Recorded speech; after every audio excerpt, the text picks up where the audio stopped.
then we beat the odds. Even may look great, but should still be going wrong. I be moving late in my place, I can't keep calm. Everything be safe, promises I can't keep long. They know where we from chats on my face and 713 code, now they all go trill mode. Ice my teeth, my ears, now my tongue feel froze. If we see a lick, we gon' hit it, yeah, go. I don't need your bitch, I got 54 more. Keep it in her lip, she gon' lick the slow go. And gents, just about to get into work. Went through my morning routine, meditated. Now, because P and I are doing more of like a CrossFit-esque workout, my workouts are a lot shorter, so that leaves me an extra 20 minutes, 15 minutes, 20 minutes to read. So reading, sipping on some lemon water, very refreshing. I got this 1 liter bottle because Pete always carries around a 1 liter bottle, and literally the dude drinks like 6 liters of water a day. It's nuts. So yeah, he was right. This definitely does incentivize you to drink more water. Drink water! So on today's agenda is just normal deep work until 1. After that, there's some minutia I have to deal with the education company. I've got my team call at 12:45. Then I have a client check-in call at 5. At 7, I've got a call with a new hire. We're pretty aggressively scaling up the team this year. At 8, I've got a call with web development team. Basically, I want to remake the IAG Media website. Like Bob, who runs a web development company, we did that maybe like 30 minutes or something. I've always found great pleasure in on purpose having a really shit website just to prove how superfluous it is to focus on your logo and your website and this thing and that thing.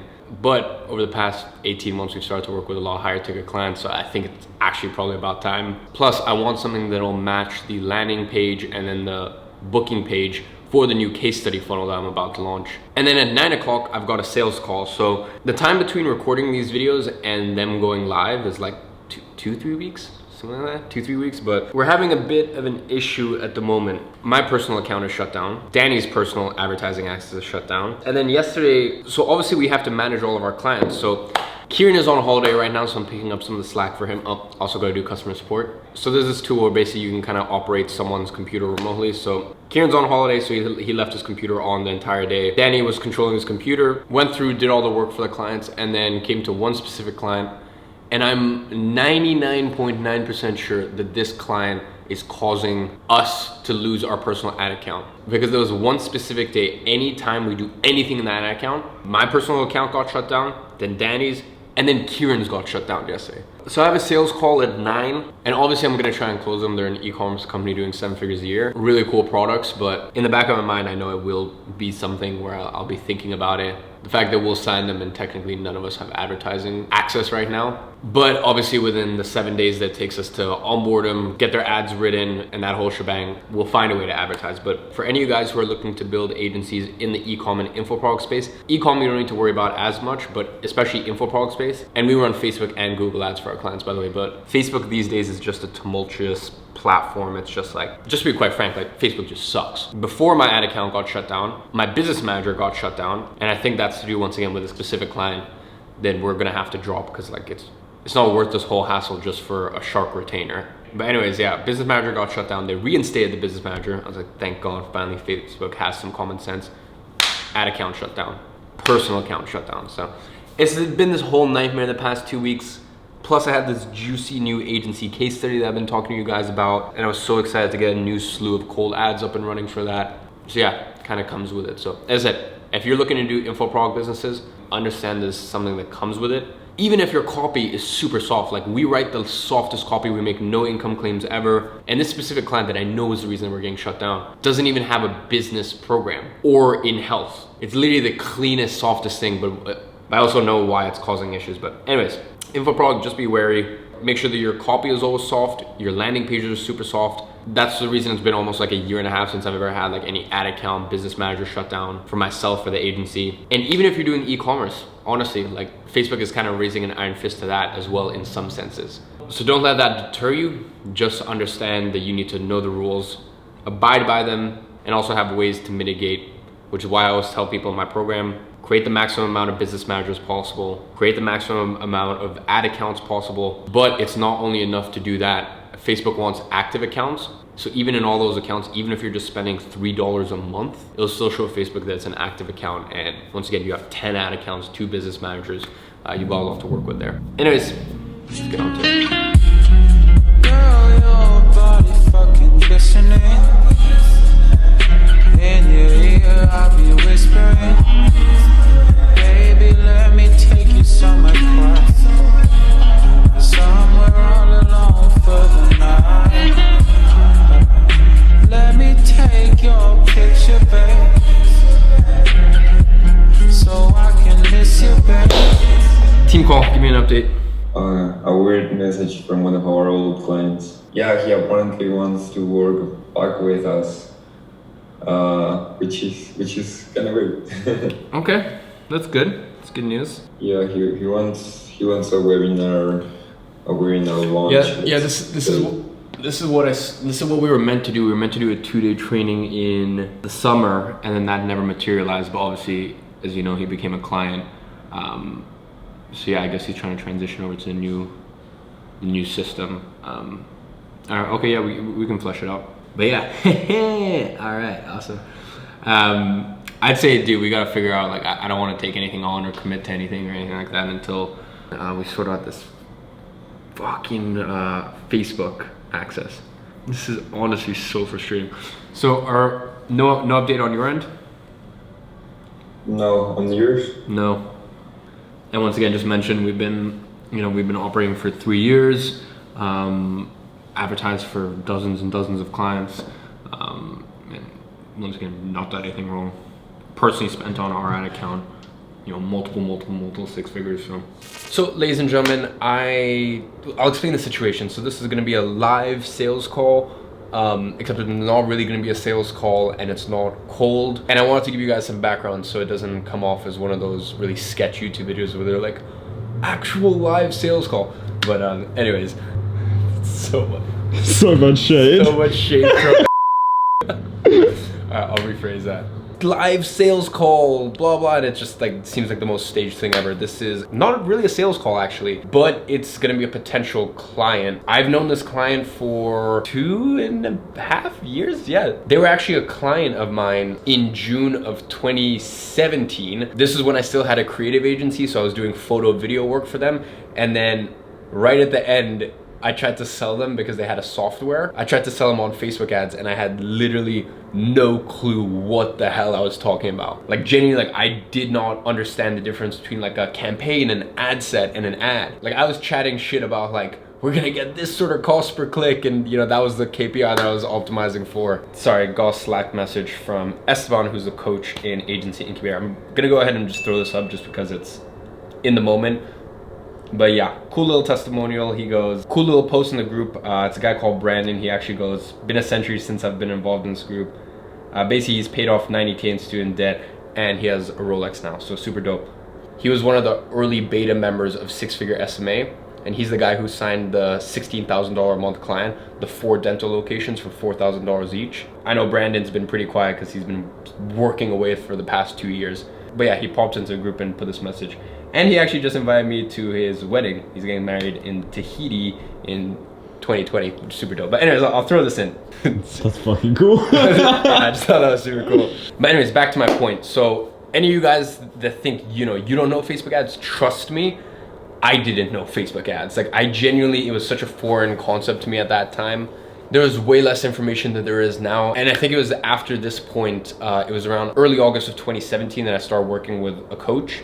And I believe it was end of July of 2017 that I actually bought a few courses, and they did absolutely nothing because the amount of people that are actually good at performance marketing, so Google advertising, Facebook advertising, is very, very small. And then even smaller than that is the amount of people who can do it and actually accurately describe and break down to its fundamentals how to get results. So anyways, I'm kind of rambling now. It's becoming random, but I tried to sell him on ads for his software, and I mean, rightfully so. He was with his business partner, and I think they just thought I was cute. Like no way they were gonna sign on for $2,500 a month for it. And I haven't talked to this guy in maybe like 2 years, but he actually called me yesterday out the blue and went, hey, double called. He goes to give me a call. Need your brilliant mind to create a marketing campaign for us. So I gave him a call an hour ago, and he was in a meeting, said he'd call me back in an hour. So people always say they're gonna call back and whatnot, but it's coming up to the hour mark now. I'll leave it 5-10 minutes, see if he calls back. If not, I'll give him a ring. And yeah, to be honest, this could literally be an absolute dud of a phone call. There could be zero value there, or I could end up coming in and consulting them, or they could come on as a retainer client. Or in this phone call, rather than selling the service, I'm just gonna sell the meeting, and on the meeting, that's where I can probably convey how we'd get results, and on our end, whether it's even viable that we could get results, because that's something that we'd need to know as an agency. But yeah, it's just some raw content, so I thought I'd at least just record this beginning intro bit to give you some context prior to the call happening. So hey, how you doing? Good, and you? What's new? It's been a while. Has been indeed. I have all these companies trying to advertise their video services, trying to say, you guys need videos. I'm like, well, what's the point? I already have the best video available, best video possible on my website. Well, why would you even send me an email? What's the point? Yeah. I've seen the website.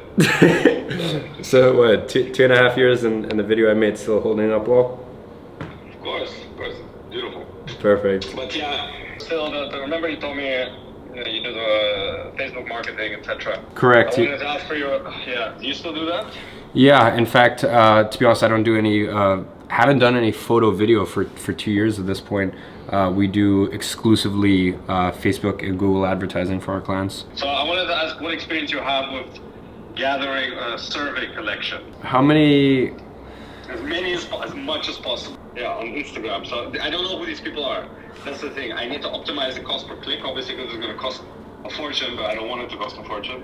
When it comes to advertising, like our specialty is with e-commerce and info product businesses, but like no matter what niche or what industry you're advertising for, it always comes down to, it's always just having one KPI that you're optimizing for, because you can get so murky and you can get so, everything can get so messy. So if you don't have some sort of clarity on that that one number, you're basing the success of your campaigns off of. So first of all, for you, that will be cost per survey. So when someone fills in the survey, the second thing you need to figure out is how much are you willing to pay per survey. Okay, is there any way to do a base estimate how much this could cost? Okay, so for example, with our clients, when we're advertising in the UK and US, CPMs are anywhere between, on cold audiences, are anywhere between 8 to 10 pounds. So that's basically the cost, as you know, cost for 1,000 people to see the ad, or not 1,000 people, but 1,000 impressions. So usually with an average click-through rate of 1%, you're ending up with around a £1, 80 pence to £1 click.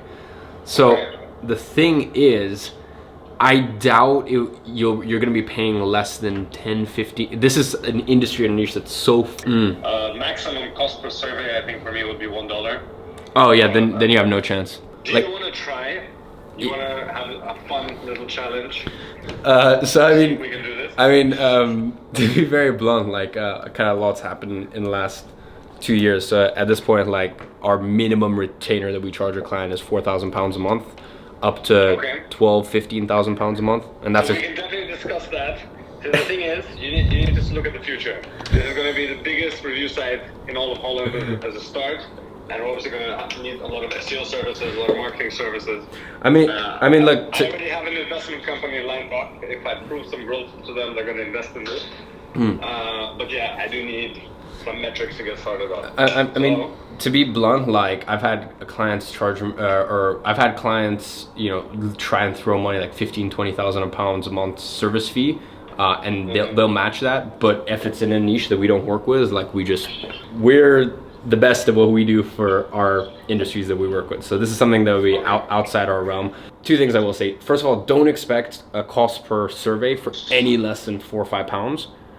Okay.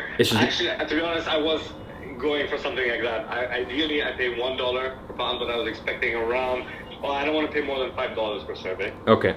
Maybe okay. That's good advice. Okay, I think 5 might be possible if you can get the cost per click down. And as I said, if here's what I can do. So as I said, I don't think we've spoken in like more than 2.5 years. Yeah, no, it does feel time flies.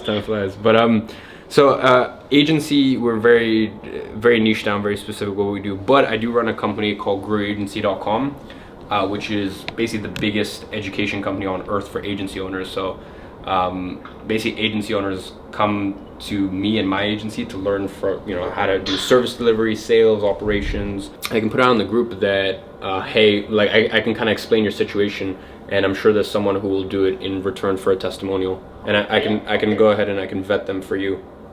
Okay, that would be really cool. I really appreciate that. Okay, perfect. Yeah, I can do that. What I'll go ahead and do is I'll get them to send a 5-minute loom on whether they think it'll be possible. A loom is just like a little quick screen share thing with an instant link, and then their past experience, and I'll send you probably like 10 applications, and you can just watch through them on 2 times speed and then reach out.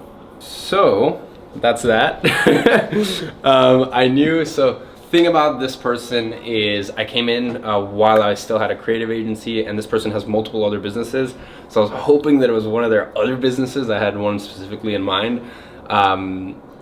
But it's not, unfortunately. It's still for their main business, which is actually a daycare company, but like huge. Like I'm talking, this company makes millions and millions. And keep in mind, these children are like 2, 3, 4, 5 years old. It charges 25,000 euros a year for like 2, 3, 4-year-olds.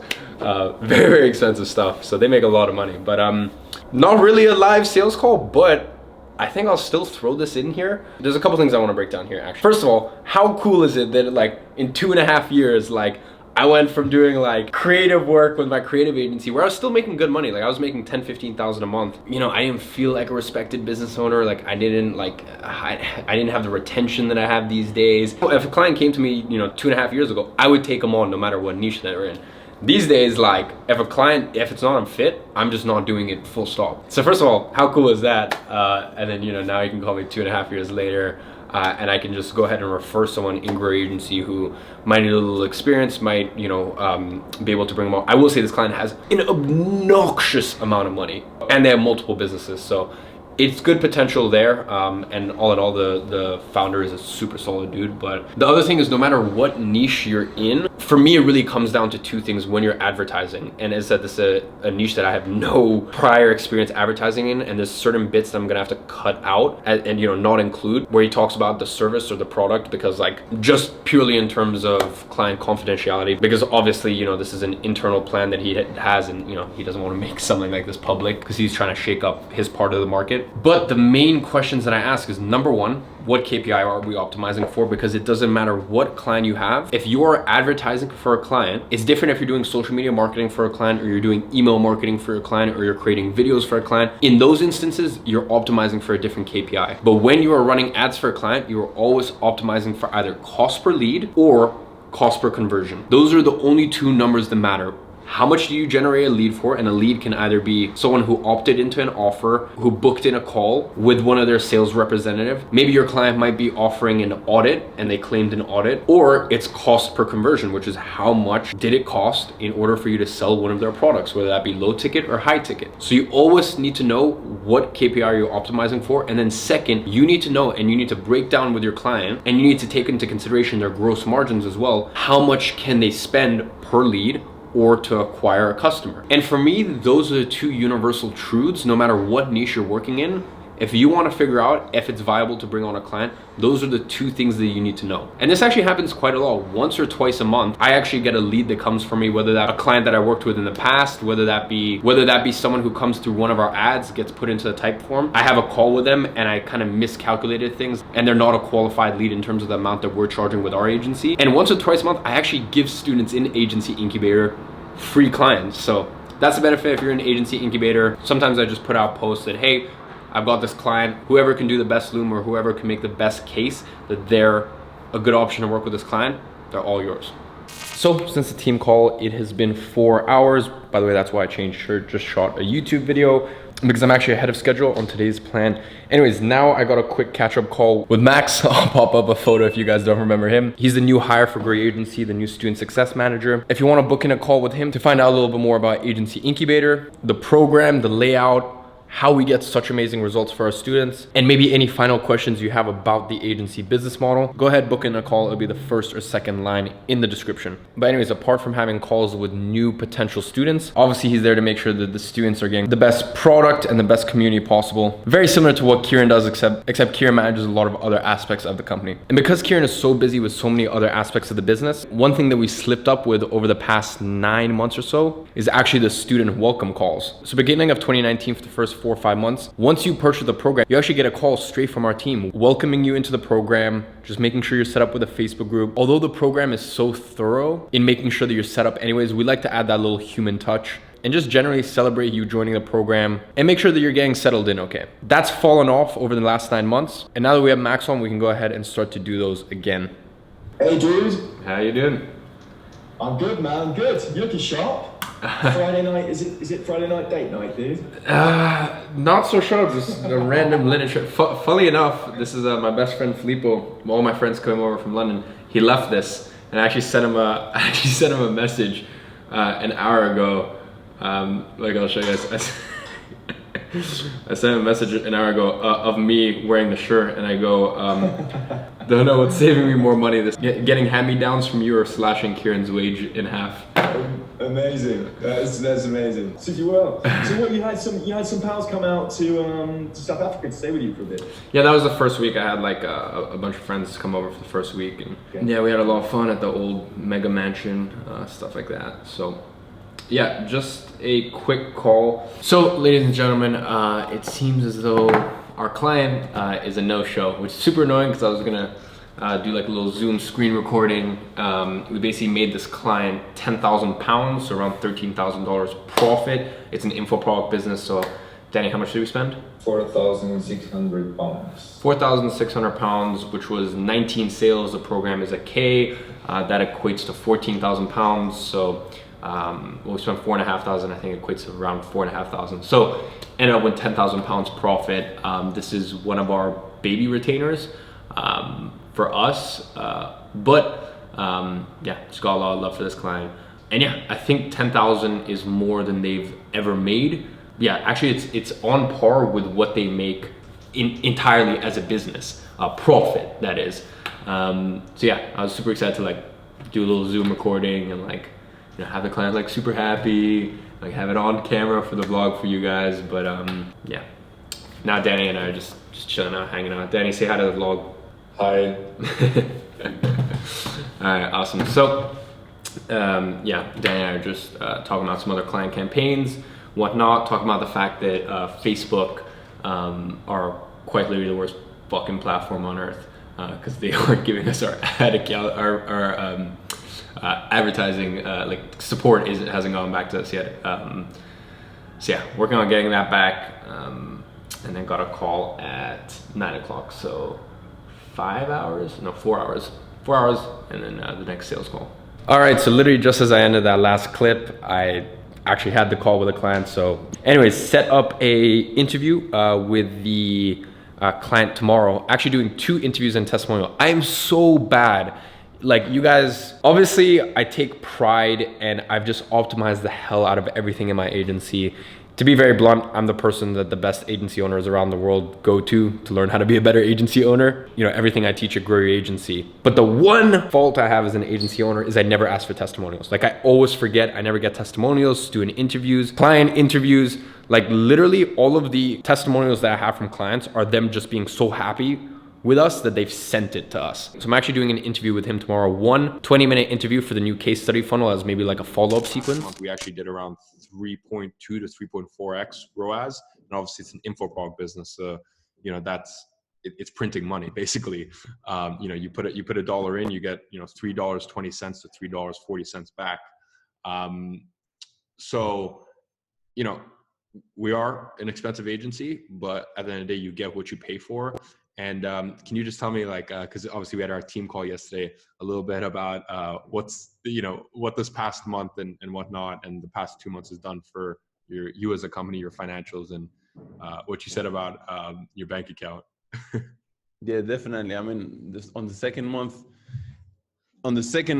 it was the first time. On the second month, it was the first time from running my business or running ads for the past, what, 13 months or so, that I have that much money in my bank account, basically, that is not going back into the ad spend. Because and it makes me feel like, okay, you guys have experience and you guys know how to actually scale this without, you know, breaking my bank account, basically. So, I mean, yeah, I'm super glad with that. The other one, just getting a 2-3 minute testimonial from him. And then lastly, I'm getting a 25-minute interview. And that's actually going to go in copy paste agency, which is the higher level agency incubator course, which by the way, isn't out yet. So don't ask about it. But in there, I'm actually going to interview like 8 or 10 of my previous clients. And I'm going to get really deep into their psyche and ask them about experiences with their previous agencies, why their previous agencies might have not gotten them results and we did. Communication, do they like being spoken to every single day or once a week? Small little touches when it comes to agencies they've worked with, and just what made them purchase. Talk about why they decide to outsource it rather than hiring someone full-time or maybe even trying it themselves. Really just like give an intimate look into what it's like on the other side as someone being sold to. Now, I actually already have some interviews like this. You can go see the one with AJ&Smart, where I'm literally sitting across Jonathan and I'm like, why do you pay us more than it would cost you to have a full-time media buyer? And we have a 30-minute video talking about that. I also have one with Mona from Motivate Design. Once again, I asked her, I'm like, why did you pay me $20,000 to train you and your team for 2 days? So I have some interviews like that, but I want like 8 or 10 for copy paste agency, even more in depth. So yeah, that'll be available in the copy paste agency program. By the way, that program is much more expensive than an agency incubator. So I don't want to muddle up your guys' purchasing decision. If you're looking to join a program, join agency incubator. Plus the only way to get into copy paste agency is you have to have gone through agency incubator first and be approved. So just a little heads up on that. And last thing, what I love so much about doing these client interviews and having them in copy paste agency is the fact that there isn't a single person on earth who's able to do the same thing. Because to my knowledge, I'm literally the only person who has an education, coaching, consulting business who has ever revealed not only one client that we've worked with, but every single client that we've worked with, as long as in some instances there have been NDAs involved. Quite frankly, people don't want other people knowing that they're not running their own ads. All right, so wrapped up with that sales call. A cool company. Obviously you can't get into like any confidential information, but crunch the numbers with Danny after the call and we would need to make that client 3x return on ad spend just to break even considering their ad spend. And right now, once again, not to reveal any confidential information, but they're doing substantially less than that. So realistically, for it to be worth it for us, in terms of not only our retainer, but our percentage of ROAS, we need to be making like a 4x return on ad spend. And that is substantially higher than what they're doing right now. So Danny and I had a talk after the call and it just doesn't make sense to bring this client on. So, you know, it just is what it is. It's just a logistical thing. The only thing I'm annoyed about is that sales call was a shambles. Like genuinely, that sales call from my side was a joke. Like I felt so off on that call. The last 2 sales calls I've had actually in this new place have both been around 9 o'clock. And guys, and by the time 9 o'clock rolls around, I am so dead. Like I'm so tired right now. So yeah, with clients in America, that's kind of the only time that works. Not disappointed the fact that we can't move forward with this client because, you know, it's just a genuine logistical thing. Just the margins don't really work. And if they've been trying all this time and can't come close to, you know, that 4x ROAS, then in my opinion, this client should be hitting for it to even be worth it for them to advertise, you know, considering also refunds, disputes, just operational costs, etc. And then, you know, for us to come in and do that from where they are right now would be literally a miracle. So that I'm not too bothered about. I'm just more annoyed that like literally they would ask me a question. If this is like 2 or 3 p.m, boom, I'd be on it. But the call was at like 9 p.m. I'm just so dead. And I was like, Daddy? Yeah, anyways, my brain is frazzled right now. I've had a super long work day. Got a lot of stuff done. I had a team call. And then I had a call with a client. I had a call with Max, our new hire. Then I had a call with our other new potential hire. Each of these calls were like an hour, by the way. And then I had a call with our web team, once again, 50 minutes. And then I had a sales call to end off the day. So all in all, long day. Hope you guys enjoy the vlog. Go ahead, smash that like button if you guys want me to do this, because I've said this time and time again, I don't particularly enjoy vlogging. It takes time out of my day. Yeah, it's just a little bit of a nuisance, to be honest. But I also love sharing what a real day in my life as an agency owner looks like. Plus, I want you guys to just show a ton of appreciation to Pete, my videographer, who also edits these, for just the sick edits, just making everything in this vlog and the general videos that you guys are seeing right now just come out incredibly well. Smash the like button if you want to see more of these. Drop some love for Pete. I'll see you guys in the next one. Excuse me for working with someone else on a couple of V's. What do you really think of the nigga that's making your beats? I've done things